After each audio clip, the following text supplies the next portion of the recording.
Well, hello again and welcome to Fighting Back, our weekly webinar helping you, the entrepreneur, fight back against the impact of the COVID-19 virus on your business. Well, probably the most common question we hear from clients right now is, what is the most important thing I should be doing with my time?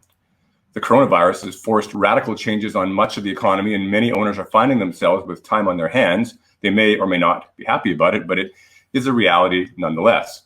So today, I want to help you find an answer to that question. Now, when a client starts working with Wardell, one of the first things we analyze is, in fact, how they manage their time. It's incredibly important. The major difference between a highly successful business and one that struggles usually comes down to what they do with their time. Ben Franklin famously said that time is money, and while I would argue time is perhaps even more valuable than money, it's still an excellent analogy. And here's why. If you think about it, there are two main things you can do with your money. You can spend it or you can invest it. When you spend your money, you essentially engage in a one-to-one exchange. For example, you might buy a product like groceries or a new jacket, or you might buy a service like a haircut or a car wash, or your accountant might do your taxes. Hopefully you get a good deal and you're happy with your purchase, but it's still a one-to-one exchange of value for value. You pay your money, you get a product or service in return, the transaction comes to an end. This is even the case with monthly subscription type environments. But when you invest your money, you're looking for something quite different. If you invest in the stock market, for example, or buy a rental property, your goal is to get back more than you originally put out. In other words, you're looking for a positive return on your investment that continues to deliver results over a longer period of time. And guess what? The same is true with your time. When you spend your time, you also engage in a one-to-one exchange. For example, if you build a product in your business, now you have a product. If you sell the product, you have some money, and the exchange might have been profitable, I hope it was, but it was limited. It was essentially a one-to-one exchange of your time for a result. It had a beginning and it had an end. But when you invest your time, as with your money, you have the potential to generate a profitable long-term result or return on that time. For example, if you invest your time into designing a more efficient way to build a product or a sales training program that increases the closing rate of your sales team, you reap a much larger reward that goes straight to the bottom line month after month and year after year. Of course, everyone in your company can't invest all their time, or no one would make a sale, I should say, but investment is necessary at all levels of company if you want a stable and growing operation. It's the pathway to continuous improvement and the key to a culture of excellence. I'm very pleased to introduce you to some of the leaders in what I call my brain trust, and I've assembled a panel of 4 of the amazing senior business advisors who work at Wardell. As a team, we meet regularly, discuss business issues, and collaborate to find creative solutions to our clients' toughest challenges. Like me, they are passionate about entrepreneurship. They have a deep-seated desire to help others succeed through this medium. So joining me today are Werner Niddle. Thanks for being here, Werner. Werner is the past vice president and of the Canadian Manufacturers and Exporters Association. He's the past executive director for the BC Landscape and Nursery Association and a board member for numerous industry and trade associations. Thanks for joining us, Werner. Joe Markovich. Joe is a past advertising executive, producing campaigns for the likes of Toyota, Wendy's, GM, and Jeep. Prior to joining Wardell, he was a co-founder of one of Vancouver's most beloved retail brands, Sully's Bagels. Thanks for being here, Joe. We have Jeff Dreger. Jeff is the past management trainer for Starbucks, open locations across Western Canada, New York City. He's a past general manager of a Larson Jewell at Berkshire Hathaway company. Thanks for being here, Jeff. Thank you. And Brian Forward. Brian's the past VP of Human Resources, the past VP of Credit and Operations for Van City Savings, Canada's largest credit union.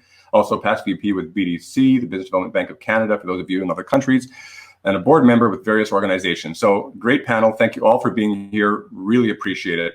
And so let's get started. So business has been a roller coaster ride for most of our clients these past few weeks.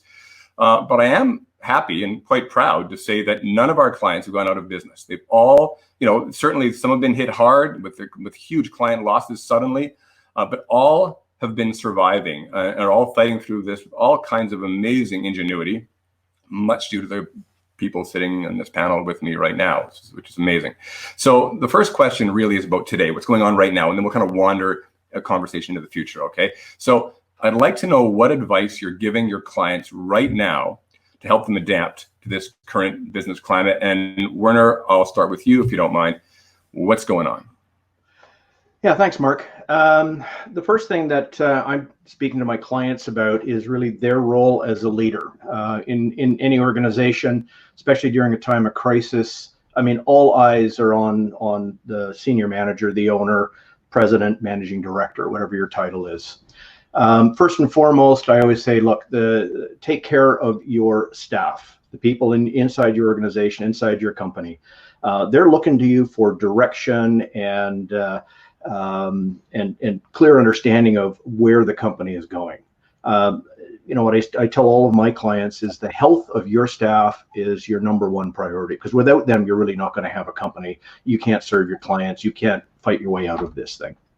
So your role as a leader, it's to provide very, very solid guidance to your staff. And that's really what the employees need right now.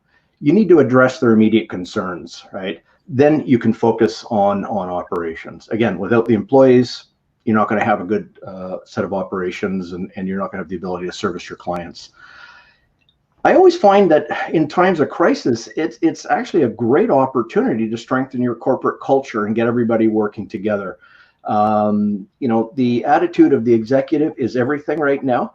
But I think you can really take advantage of this right now by promoting a sense of urgency, not a sense of panic, right?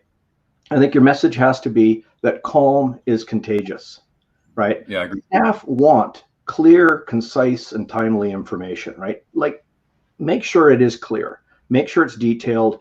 Don't be ambiguous, right? Leave as little to interpretation as possible. The rumor mill can kick in really, really fast, faster than most people ever expect, okay? They also want very clear steps for moving forward. So good, strong leadership, I think, is the order of the day.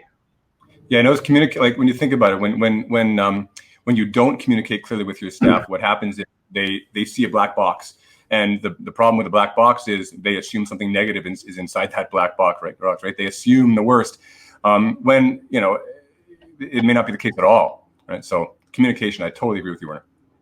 Yeah. The second thing is, you know, as we all know, in times of crisis, cash is king. You really do need to take a hard look at your business, and you've got to make some very quick, I think, hard and significant decisions here. If you haven't already done it, you know, we've certainly pushed all of our clients around this, is develop your emergency budgets, scenarios for revenue losses of anywhere from 20, 40, 60%. I mean, some cases, clients have lost even more than that, but make sure that you've got a worst case scenario budget. Work with your management team. Identify all of the non-critical discretionary expenditures. You've got to stop those. You've got to protect and get as much cash back into the business as you can. Take a look at your core business. What is absolutely necessary right now? And you can then add it back in later on, but identify those core areas and what you absolutely have to protect. And look at it through the lens of all the areas of business, whether it's leadership, management, finance, sales, marketing, operations, okay?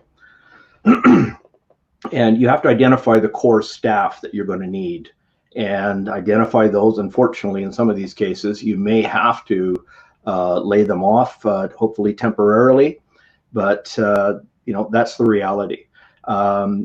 In some cases, in certain countries, governments are stepping up with programs. Take a hard look at what you're eligible for and if it's worth applying for those things. The other thing is, when you're looking at cost cutting and saving money here, don't forget to harness the power of all of your staff, frontline staff included. Work with them, brainstorm with them, take a look at everything and like literally all the details of the business and see where you can improve processes and reduce costs.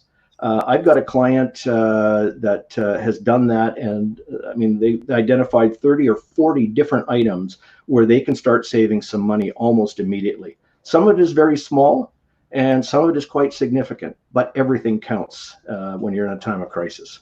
Mark? Good one. That's great. Yeah. So get stable, really, right? I mean, all the things you need to do to get stable.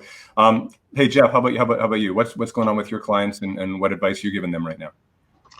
Yeah, so one of the things I'm talking to my clients about is just having the right mindset to get through this.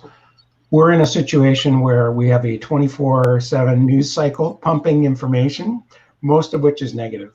And it's very easy for us as human beings, business owners, employees, to get caught into this and start to worry about things that we have absolutely no power to control. It takes time, as your opening points, how are we using our time? It takes mental energy. And we simply can't afford to waste those resources right now. So stop worrying about the things you can't control and start doing something about the things you can control. That's one thing that I think is really important in terms of the mindset. The other thing, and Werner talked about this, it's a time to lead. It's a time to really get on the front lines of your company and really lead the path forward. And if you think about the great leaders that we admire, many times those leaders, they came through the pressure and the heat of a crisis, and that forged them into the diamond that they have become in terms of leaders in the business. And so now it's a time to lead. It's a time to tune up your leadership ability. It's a time to force yourself, if you have to get on those front lines and really kind of lead your business and lead your people. The other thing is, and this kind of also goes to mindset, if your mindset is only on how do I survive this, you may survive it and you may get to that beach, get out of that lifeboat and realize you've got nothing that you need to rebuild your company. And so it's really critical that you think about, not just surviving, but how am I going to rebuild this? And what resources do I need to preserve in order to keep things moving forward for the future? I'm not saying that we don't have to make hard choices and make difficult changes in our business, but we've got to think carefully about how do we preserve the right resources so we have the things in our companies that we're going to need to rebuild once things get back to some degree of normalcy again. So we got to be intentional about what it is that we preserve. And the first thing we've got to really pay attention to preserving is our culture. Much like leadership, the culture of an organization is really cemented in these times of crisis.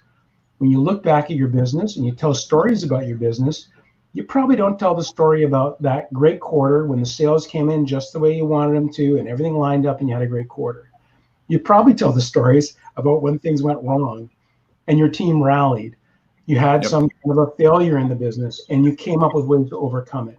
And that's really kind of those stories, and the experience of going through these things is really what can build the culture of your business. So it's culture. Excellent.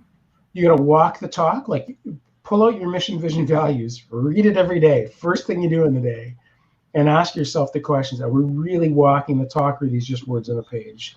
Because now it's getting to the point where some of these things, to do them and do them well, are going to cost you. And so that's the time you figure out whether your culture is real or not. So walk the talk, and realize that your culture, you've got an opportunity to grow your culture in the midst of all of this. Within that, some of the goals that we would have had before, they're gone, right? We may have had goals for a certain amount of revenue or a certain amount of profit this year, and that's all been blown up. We've got to, though, find things to celebrate within that. You got to find the wins within the losses. We may be short of our goal that we wanted to hit this year, but there's still things we can celebrate. For some of you who have businesses that are open and operating and interacting with the public or interacting in a closed setting, you may celebrate the fact that none of your employees have come down with COVID-19. That could be a thing to celebrate instead of celebrating a revenue goal. If you are in a situation where normally you'd have a lot of sales, but you still got some sales going on, man, when your team hits those sales, it's a time to celebrate about those things. So you got to make sure we stay plugged into those kinds of things. So within that as well, you've got to think about how do you preserve your people. And you may have to make some really difficult decisions about your people and who you bring with you and who you don't. But there's a way to do it and there's a way to not do it. And if you have to lay off people that you think are going to be critical to bringing back, you've got to find ways to keep in touch with them. You've got to make sure you're communicating the why of and the things you've tried to do in the business to mitigate not having to do this. I'll give you another example. Let's say you have to do a wage rollback. That's a really difficult thing for a company to do, and it can be quite controversial, but you may not have a choice to do that. You could just communicate, we're going to do a wage rollback. Here's what we're doing. Here's the details. Done. Or you could go to your team and you could say, look, we think it's really important that all of our team members stay employed. It's a very difficult decision, but we've decided to roll everybody's wages back so that we can keep the whole team employed because all of you are really critical. Now, which group you want. If you've got a recall or you've got you want to engage those people, which group is going to be more engaged? It's going to be the ones you communicate more with. Same thing can be said for customers. Same things can be said for vendors and suppliers. We've got to find ways to cement those relationships and communicate about that. It's good. Thanks, Joe. Yeah, thanks. Joe, I'll jump to you. What's going on with your clients? What kind of advice are you giving them right now? One of the things that came to my mind, in thinking about this from a marketing perspective, is in many ways, businesses, the distribution channels have changed. And for some of my clients, particularly those that are servicing the restaurant business, you have to really think, okay, so we still make products that people want. There is still a demand and a need out there. It becomes a question of, okay, how can we get our products to our clients? And so one of the things that we did was to look at to see, what other distribution networks were out there that we could plug into and in a way give us an opportunity, an open channel that we can deliver our products to the customers, maybe in a different and innovative way. So that was one of the things, I guess, just starting off by saying that, the comment around time and money, I think it really became relevant to us, because you're right. Many of the business owners that I work with have found themselves in a situation where they have this time, and we talk about how can we actually invest that time, because in many ways this time is an opportunity that we rarely get to step back and step away from our business, from the daily things that are going on, and really look and see whether we want it or not. Whether we want it or not, whether there's anything, whether we have to reinvent ourselves. In what way can we, revisit our business, revisit our operation, revisit our organizational structure, revisit our product line. Look at all these areas of our business and see what strengths are really relevant at a time like this, and what things are really making a difference between us continuing to stay in business or really have to close down. So I guess one of the things is just to try and have a creative discussion, like a right-brained discussion, brainstorm around. We have resources, we have people, we have equipment, we have customers. How can we, or what can we do with all that? What can we do? What new products perhaps can we look at bringing to the market right now? What new ways can we look at delivering our products to customers? What things can we do to actually, improve our operation now? The foundations and the systems that we have. What tools do we need right now that are really important? I guess we've all seen the internet become so critical to business right now. I can only imagine what the world would be like if we didn't have the internet and the technology that we have right now today. And so I agree with the other guys in terms of saying that the future looking forward is going to be one where we want to harness the tools that we've started to use today and see whether those tools can be something that will help the business sustain this event and perhaps others in the future. And so that is the perspective I've tried to obviously look at the business in terms of cost savings and employees and what are the core employees, all those kinds of things. But at the same time, also look at the other side and seeing what opportunities are there out there right now. What businesses, what industries are busy? How can we tie into that? What can we do to help support our business? Yeah, it's good. It's good. Brian, same question for you. What's going on out there? What are you telling people right now in this environment? Yeah. Thank you, Mark. One of the things I think we can safely say is nothing is going to be the same anymore. And with that comes uncertainty, and people, as you'll see, I think throughout our comments, are going to have to adapt to a new world that may take some time to get back to a more stable level. So I'd like to touch on leadership, comment a little bit on what the qualities are of a leader in times of crisis. And I'll use myself as a bit of an analogy, just to quickly start off. I took a group of people on a sailing trip a bunch of years ago, and we got into a terrible storm, and we got through it. And people afterwards, said to me that it was amazing. You not only knew what to do, but you were so calm.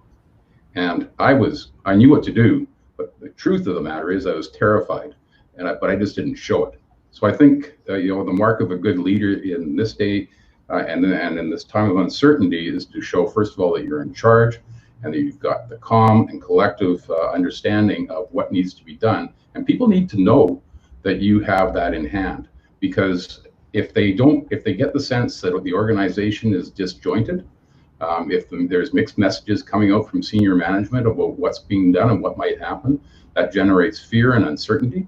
People will leave for a better opportunity if they feel threatened, and the motivation to do things goes down. So in times of crisis, for sure, ongoing and active communication to individuals and to collectively your employees will ensure that they understand what's being done. And I think people get that they can be impacted by this, but it's not being transparent, it's not being open about what the organization is going to be doing about it. And if layoffs, unfortunately, do amount to something that has to be done, do it in a timely way, communicate as quickly as you can, and after the layoffs have occurred, talk to the survivors, if you want to put it that way, in a very clear and understanding and empathetic way. And in the event, as you heard earlier, that you can hire people back after things return to a new normal, you want to stay in touch with them and make sure that they're communicated to and treated respectfully in all respects. So, and I would say also, take decisions. Like, don't overanalyze things. You could do that. Paralysis will lead to paralysis, and if you don't take decisions and overanalyze things, the organization won't perform at its optimum levels. So I think there's an opportunity to make sure that things do move ahead. You might make mistakes, but just don't overanalyze things. Do what your intuition tells you to do, and let people know what's happening. Just communicate. So it's good. Thanks, Brian. So we talked about the present a little bit to some degree, what we're doing to stabilize our clients' businesses. We talked about money, we talked about people, we talked about leadership, talked about pivoting to some degree, sales opportunities and that so forth, what's right in front of us, some opportunities we can get a hold of. And those are really the important stuff for getting a business stable and maybe even growing possibly during, you think it's impossible to grow, yet we have clients doing some amazing things, pivoting into industries that they weren't even connected to before and finding opportunities because they really knew their own core competency. They understood what they were good at and recognized that allowed them to recognize new opportunities that exist right now. So, think of the critical services businesses that exist all have something that they need. And so think about it from that perspective, try to shift your mind a little bit. It's amazing what can be done. So now let's talk forward a little bit. Let's look into the future a little bit. Might combine the next questions just a bit, but how are you helping your clients prepare for a post-COVID-19 environment, for what's coming down the path? We don't know exactly what kind of recovery it's going to be, but we know there's going to be some kind of recovery. We know there's going to be what people are calling a new normal. That's pretty certain. Things are going to be different going forward, but there is going to be some kind of recovery, some kind of movement forward. Business will get better. So I'd like to know what kind of advice you're giving to your clients to help them right now to be able to prepare so that they can, in fact, take advantage. As I think it was you, Jeff, or maybe all of you, that said, so many great leaders emerge from a crisis, and so let's take advantage of that. Let's help these businesses take advantage of that. So, Jeff, why don't you lead off for us? Sure. Well, I think one of the things that's really critical, even more critical now, is strategic planning. So we may not know the timing of when things are going to get back to normal. We may not know what the new normal is going to look like, but we can still sit and plan out how our approach will be. What's the critical strength we have in the business? What are the big picture objectives that we've got? What resources do we think we're going to have when we kind of get to this sort of new day where we have some opportunities? And I think that it's going to depend very much on the individual business. You may have a business where you've got inventory, but you don't have a lot of cash. So how do you turn that inventory into a cash? You may be, restarting with not a lot of inventory, and you may have to put a lot of attention on your supply chain and be working on that now in order to solve that problem. So, now is the time to really kind of plan out what the new normal is going to look like. If you've been selling to a customer group, do we expect that customer group to still be able to buy at that point? If not, we're going to have to look at how do we pivot. But now is the time for us to be thinking about that, planning about that. We may not know the exact timing on when to implement these things, but we've got to be starting to think about how it is we restart. That's good. Thank you. Joe, same question. Hey, yeah, no, I agree 100% with Jeff.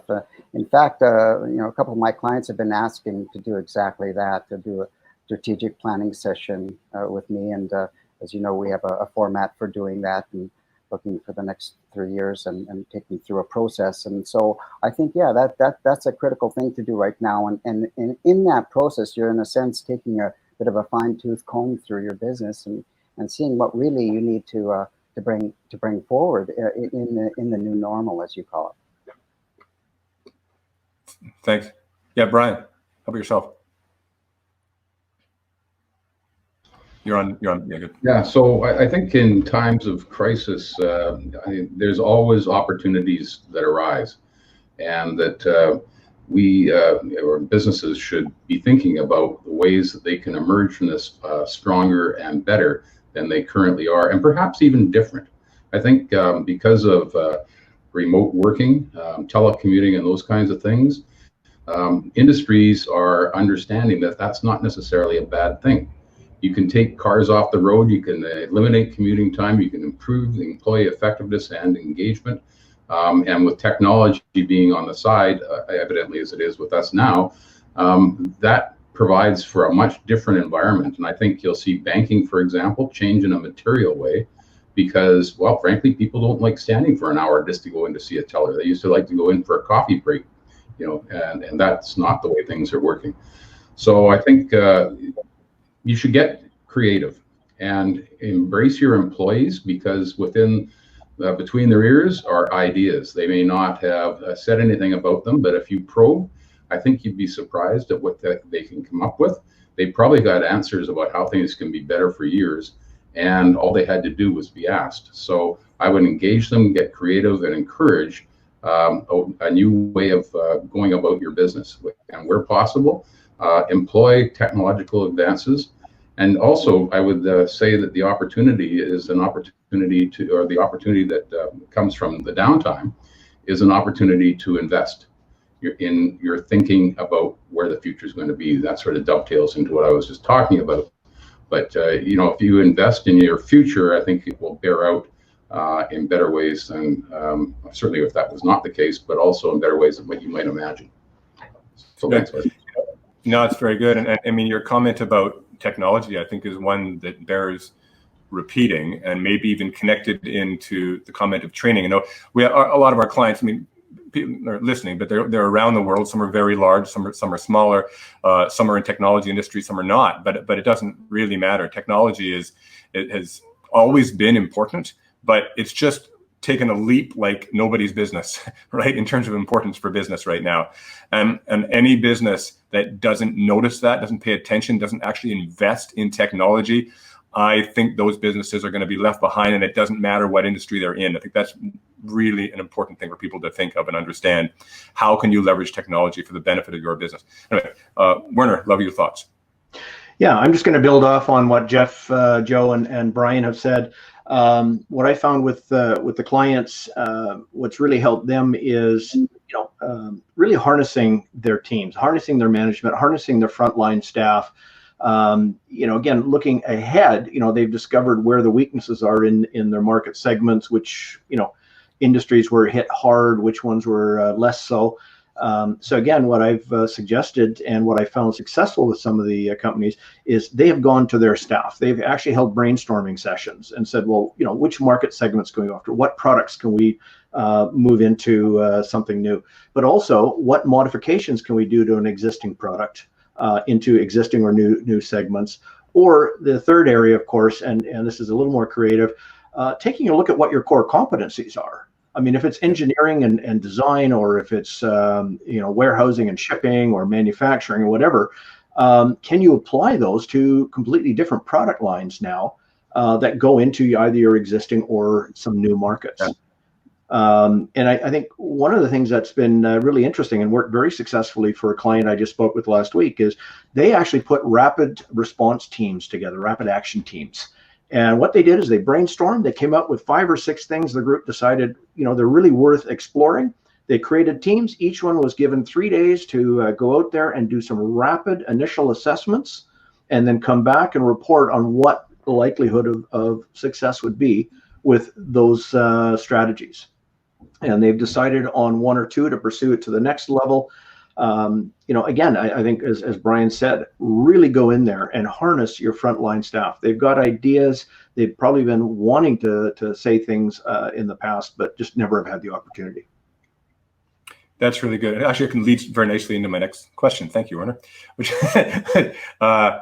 is really about risk. I want to talk a little bit about risk, because you're in this world of rapid change and my goodness, the change that we're experiencing right now is, to say it's unprecedented would almost be an understatement. It's incredible what's happening around us right now, and it's laying out a path of risk that is potentially less clear than it was for people in the past. One of the things about Wardell, of course, that all of you know, is that one of our major objectives is to reduce risk for our clients, and we do so by building rock solid, scalable structures that are stronger, more resilient, and less risky, more solid. But with so much value has been eradicated from companies so quickly by this virus, that even though maybe in our minds we intellectually know that much of that value is not lost and that the company is going to return, it's still difficult to see when the value has been washed away like a flood. It's hard to you have to believe what you know to be true, because sometimes it's hard to see it right in front of you. So I'd love to know what you're telling your clients about how to think about and manage this thing that's called risk, that I'm certain is heightened in people's minds right now. And Joe, I'd like to start with you with your thoughts around that, if you don't mind. Yeah. Well, I think one of the things I think is really important that I've been sharing with my clients is really to go back to basics. To really understand the mission, their vision, their values. Why does their business exist? What are they serving? What purpose do they serve? And through that kind of process, to really ensure that sense of stability, that sense of direction, and that sense of really alignment with what's really important to them on a personal and a business level will help as the business moves forward. I think that's really important to start at the basics. It's good. I think a lot of people might have thought the basics were washed away with the flood of this virus, but the answer is no. In fact, I think, like you say, Joe, they're more important than ever, perhaps. Just would add, add one thing. I was recently reading a book here, Lost Connections by John Arias, great book. Anyway, talked about connection, and employee connection. And one of the things that businesses experience when employees are not engaged in the business, they're not aligned with the company's purpose and mission and values, is that loss of connection and loss of meaning about what they're doing there, or what their purpose is there. So that's really important at times like this, when you really need everybody in the company to really understand that the business is more than a job, it's there for them to provide a meaningful way for them to serve. Good. It's very good. Thanks. Hey, so Brian, same question for you. What are you telling people about risk? What are your thoughts? So in the post COVID environment, I think we don't know when that is going to happen. So you can't really plan for that, but you can plan for restarting your business in a material way. So it's going from flatten to fight, and you can start that plan now and not wait for the lights to turn on, so to speak. And I would, in terms of making sure that your risks are mitigated during now and in the future, I would engage your employees to identify all the risks in your organization, decide whether or not they're high or low, and assign mitigation strategies to each one and try and cost them as best you can. And that should allow you to prioritize what you can do and afford to do first. So, but it's important that you engage your staff in doing this. They will know things that perhaps you can't see from your level. And it's important that they feel included in some of the things that are going to change in the future.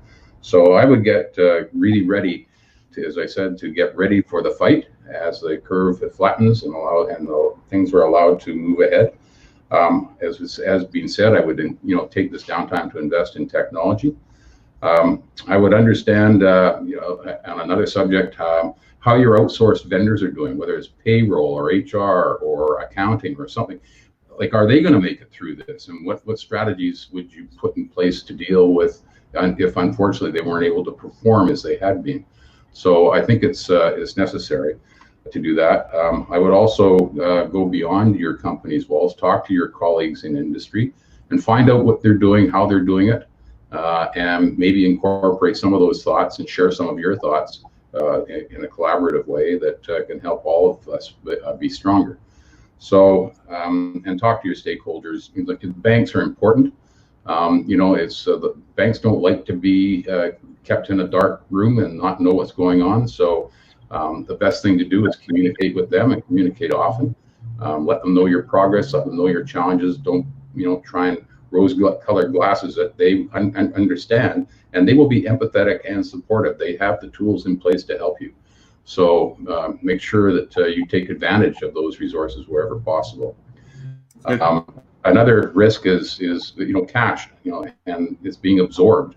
And if you have a lack of cash and you're up against it, you're going to have to consider some strategies to deal with that. Can you partner with some organization? Are there some investors? And I'm not talking about venture capitalists, but investors that might be interested in sharing your vision for your business and go along with you as a result. And I've lived through 3 major ones, and the first major one is in the early 80s.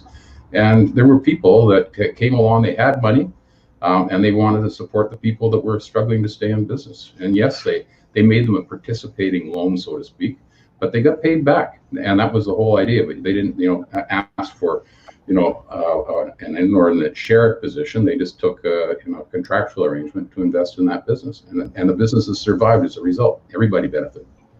It's good. Thanks, Brian.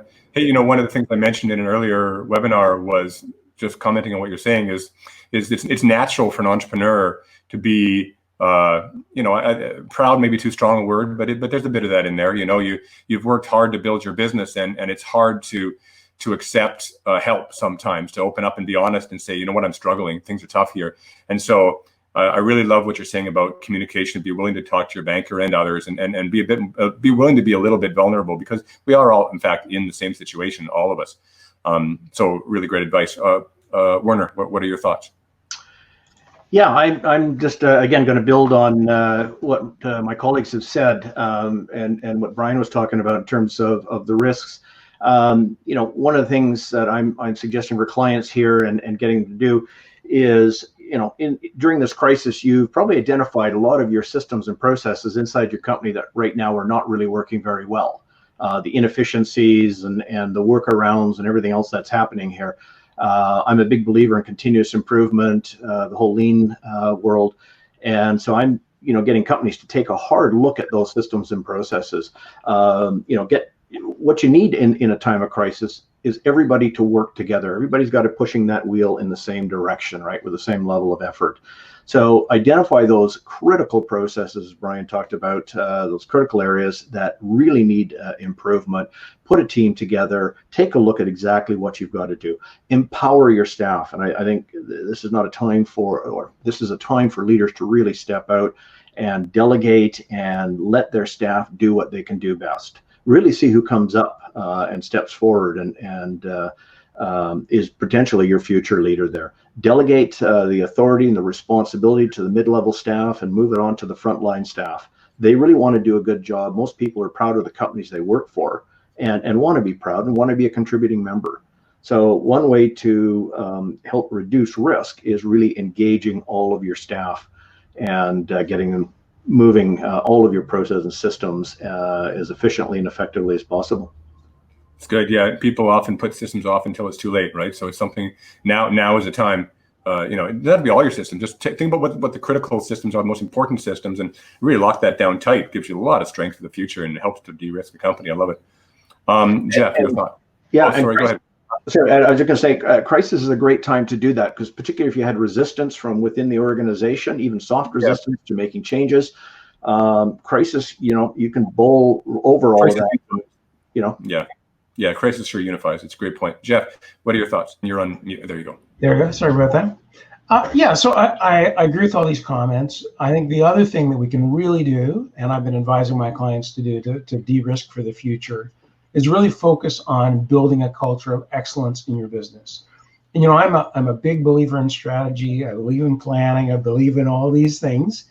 But I will tell you that culture will eat those things for breakfast every time. So when you think about kind of what can you have for the future that strengthens your business? If you have this culture in your business that's strong and focused on excellence, it allows you to pivot.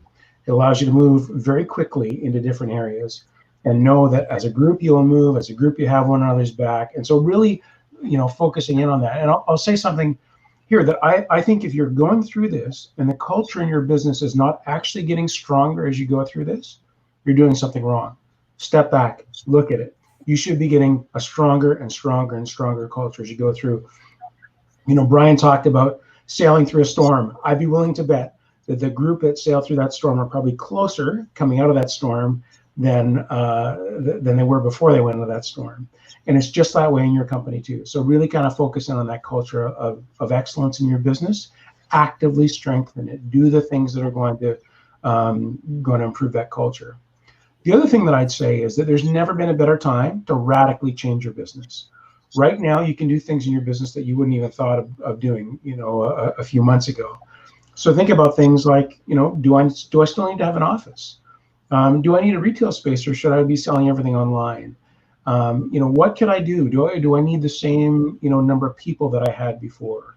Do I have product groups that I've kind of been carrying along because I haven't really wanted to deal with them? Well, maybe now's the time to let some of those go so you can concentrate on other things. So you right now have the opportunity to make big changes in your business that you wouldn't have thought of doing just a short time ago. Yep. You think about the grocery stores have radically changed their hours of doing business. I wonder if they're ever going to go back to the way they were before. I've got to believe that staying open at 11 o'clock or midnight when you've got very little traffic is probably not something that they like doing, but they felt they needed to do that. That may change now. So you can make radical changes to your business right now in this time that you couldn't in other times. And that can help you de-risk for the future. Yeah, that's really great. It's really great. Thank you. All of this is why I'm proud to say that really all the Wardell clients have been finding a way through this, because I know you guys have just been working, you and the rest of the team just working so hard to helping those clients to navigate these waters. We did have quite a few questions that came in when people registered. And so we have limited time. Maybe we can take one or two because we're getting tight on our time. But I'll have Sam, who's running this webinar for us, if you maybe could throw up one of those questions, that'd be awesome. Thank you very much. So this question is, how will the anti-China, sounds an interesting question, how will the anti-China sentiments over COVID-19 play out, and what does it mean for manufacturing in the rest of the world, if anything? Might be a good question for you, Werner. I have some thoughts as well, but why don't I let you lead off? Yeah, I think this is going to see this area is going to see a lot of change in the short and medium term. I know in talking to clients, all of their supply chains going into China and Asia, were suddenly shut down and cut off, and they were scrambling to find alternative suppliers. It really made them take a hard look at what the total cost of doing business was, and yes, the price per unit might be lower going to China, but the total cost. You may find somebody's relatively competitive much closer to home and shorten that distance. And by doing so, you may even also reduce a lot of the costs in terms of the amount that has to be shipped. I think depending on the kind of client that you have, governments are certainly going to take a very hard look at all of their essential supply lines. Again, most countries got caught with their pants down around medical supplies, medical equipment, all the health things that people needed. And I think you're going to see certainly the US, the European Union, most countries are going to tighten that and want more local suppliers so that they're never going to get caught like this again. Long term, I think on the private side, in the end, cost is going to win out. You've got to make money. You've got to get your profits up. I think you'll see China and all of them coming back. They're going to become even more competitive because China's got a lot of people that they've got to employ. So I think in the longer term, that will start to level out, and it'll likely go back a fair degree to what we've seen in the past. Yeah, no, it's a great answer. And anti-China said it might be a hard way to say it, but definitely there's a concern over product making its way out of China right now. And so I know a lot of our clients are, while they're still, as you say, where the dollar does tend to win out, they're still in fact buying from China. A lot of our clients are still buying. They haven't stopped buying from China, but they're actively looking, quite aggressively looking for other opportunities, other options. Yeah. So, and we should stress, I mean, the question was anti-China, but I think it really is anti sort of distance. If you're going and reaching out across continents, right, across major bodies of water, and you're incurring major shipping costs or time, that's now become a much more important factor. So if you're in Europe and you're sourcing out of North America or vice versa, or out of Central Asia or somewhere else, all of these things are going to come up for discussion now. Good. Maybe, I guess we're just at maybe one more question, and then we'll just kind of get some final thoughts and wrap up. So I'm sorry for those of you that sent in a bunch more, but we can certainly give some direct response to people that sent them in. Okay, how can we expand our sales force during a severe downturn in orders? So that is, that's a really good question as well. With got a downturn in orders, and possibly we've had to lay off salespeople, or a lot of people in the company, and probably some salespeople in some cases. And so how do we deal with that situation? That might be a good one for you, Joe. Yeah. Well, I think that sales is a function of the marketing strategies that you have in place. And if you've got your marketing doing the job in terms of generating leads, it becomes an issue around how do we properly process those leads and convert those into sales. With the interest of online shopping now, and all just the movement of all that business online, in a way, it does create an opportunity to look at a greater workforce, a greater sales force, geographically, because you can basically have people working remotely from various places, and who maybe have the skills and just don't know your product yet, or don't know your customer, and may need some training. But I think it just kind of opens the possibility of looking at more of a global workforce out there. Yeah, so outsourcing some of that, or hiring a global workforce is a great idea. And we have some clients also that are leveraging their entire staff in different ways to be part of that sales process too. I'm just thinking, like, right, maybe you have 2 or 3 people that are really, really good at sales. They're your core sales, small company, for example. Other people in the company, maybe they're not going to be getting on the phone, making a cold call. Maybe they don't have that skill set, but they can contribute to the sales process, take some work off the salespeople's shoulders, and allow us sort of to streamline, or they call Salesforce, reprocess engineering of that sales mechanism inside the company. Nothing can be done. It's exactly right. Yeah. I have a client, who's in the food processing business, and And we've taken one of the people in their accounting department who has a really, very bubbly and very energetic, good phone voice, and giving her some direction and giving her a list, not necessarily new clients, but existing clients, checking in with them, seeing if there's anything they need. Is there anything that telling them about something we've got that maybe we're trying to sell because it's got a date on it. So you're right. There are things that we can do with our internal people to actually. Everybody should be thinking about sales. Yeah, absolutely, especially now, but maybe always. Huh? Mm-hmm. Yeah. So listen, it's been a great conversation. I want to give you all. I'm going to wrap up the questions there because we're just getting tight on time, I think. But I want to give you all a chance to have a sort of a final word. If there's anything you want to say, try to keep it to 30 seconds or a minute or so. Just your last points that you think are. If there's anything, you don't have to. If there's something that you think is important, you'd like to add, I do want to make sure we get it out to people. And those that had questions that sent in that we didn't get a chance to answer. Maybe I can pass those questions out to the advisors here. Maybe you can do a little paragraph just to respond to some of those questions, and then we can include that when we do our follow-up email at the end for everybody that was participating. So with that, why don't we, Brian, why don't I start with you if you're good? Do you have anything you'd like to add in wrap up? Any final thoughts? Just 30 seconds, a minute. Just quickly re-emphasizing some of the stuff I had talked about when you're preparing for reopening. It will be gradual. It won't be the same as the world that we had been used to. And I think an agile, intelligent organization will find opportunities that they didn't know exist. And I think, mine the collective intelligence of your employees and your constituents to ensure that you take advantage of the opportunities that are going to emerge. I think, we sit back 5 years from now and say, I wish I'd thought of that. So that's my advice is be creative, be inclusive, and be embracive. It's very good. Thanks. Werner, I'll grab you next. Yeah. I think during this time of crisis, it's very natural for most organizations and particular leaders to really put the walls around and almost turn turtle a little bit. And I would say now is the time to do the exact opposite. I think now is the time as the senior leadership to reach out and get as much help as you can.